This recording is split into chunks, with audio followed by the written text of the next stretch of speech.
সাতক্ষীরা সাগরিয়ার মোড় জায়গাটা একেবারেই নিজিবিলি। তবে পাশে যে টলের একটি চায়ের দোকান দেখছেন, এই দোকানেই প্রতিদিনই বিক্রয় হয় শত শত কাপ রং চা। আর ইনি হচ্ছেন সেই দোকানদার। উনি এতটাই ব্যস্ত থাকেন যে অন্য কারোর সাথে কথা বলার সময়টুকু তেনার হাতে নাই।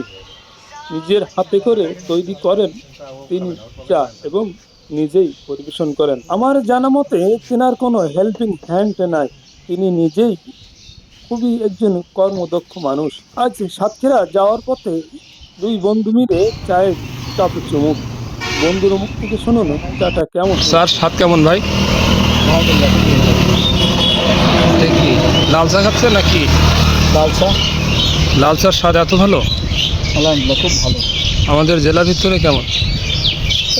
সাতটা জেলার ভিতরে ভাইরাল চা, সাগরিক চা।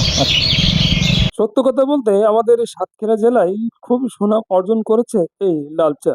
শুধু আমাদের জেলায় নয়, অনেক জেলা থেকেও এই চা খাওয়ার জন্য ছুটে আসেন অনেক দর্শনার্থী। এবং রাস্তায় যে পথচারীরা আছেন, এরা গাড়ি থামিয়েও এক কাপ চায়ে চুমুক দেন।